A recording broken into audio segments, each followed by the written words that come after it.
نحمده ونصلي على رسوله الكريم أما بعد فأعوذ بالله من الشيطان الرجيم بسم الله الرحمن الرحيم.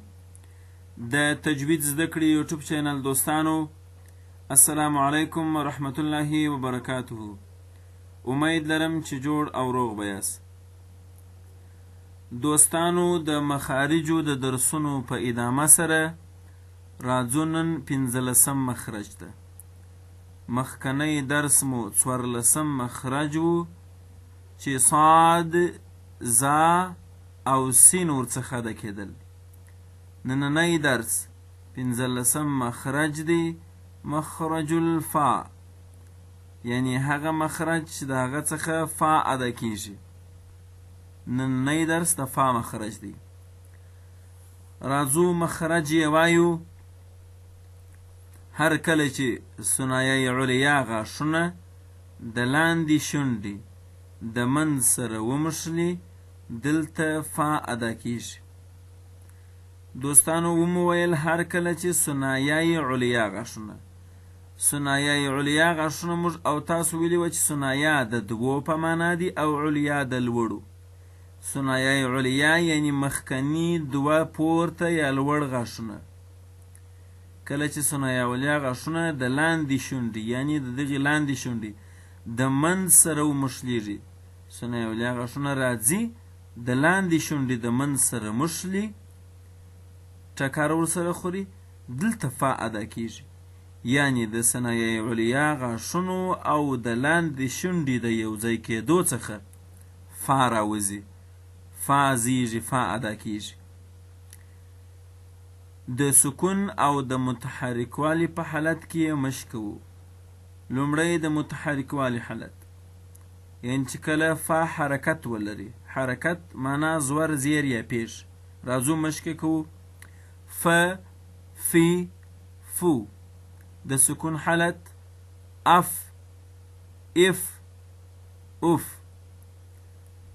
مثلا چې په کلمه کې فا کار سوی وي، د سکون او د متحرکوالي په حالت کې تلفظ داسې کوو.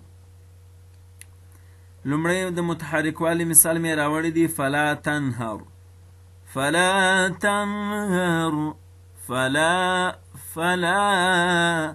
ورې دوستانو، دلته فا زور لري.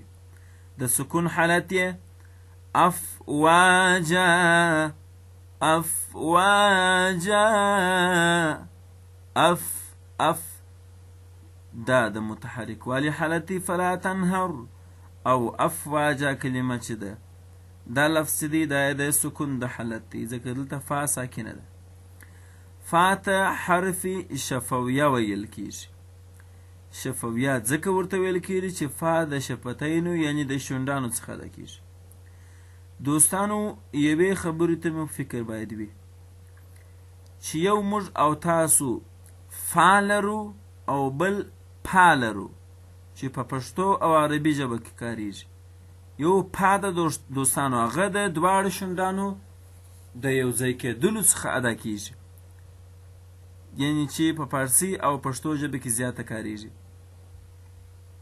ګورئ، زه یې مثال وایم، لکه په خپله د پښتو لفظ چې لیکو، پښتو، دغه په پښتو پې لیکو، تر شا چې 3 ټکي لري. خو موږ او تاسو چې مخرج وایو، هغه د دغه فا په اړه باندې دی چې پر سر باندې یو ټکی لري او دا فا په عربي ژبه کې کاریږي. په قرآن کریم کې چې کومه فا راغلې ده، هغه همدغه فا ده چې موږ او تاسو یې مخرج وایو. او 3 ټکي چې تر شا لري پښتو فا، نو هغه په عربي ژبه کې یعنی په قرآن کریم کې نشته. مخرج چې موږ وایو، موږ د فا مخرج وایو. ثنایه علیا غاښونه راځي د لاندې شونډې سره مښلي. او بله پښتو فا چې ده، هغه خو نو دواړه شونډان سره یو ځای کېږي، بیا راوځي. نو بناءً زموږ او تاسو موضوع چې د مخرج الفا، هغه د عربي فا مخرج دی.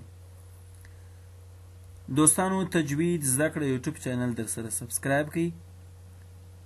د چینل سبسکرایب کول مه هېروئ. نور دوستان او ملګري مو هم ورته را دعوت کړئ. که چیرې د درسونو په اړه باندې ستاسو کومه پوښتنه وي، په دغه واتساپ شمارې باندې راته واستوئ. انشاءالله پر وخت به تاسو ته جواب درکړل شي. د نن ورځې درس هم دومره و. والسلام علیکم ورحمة الله وبرکاته.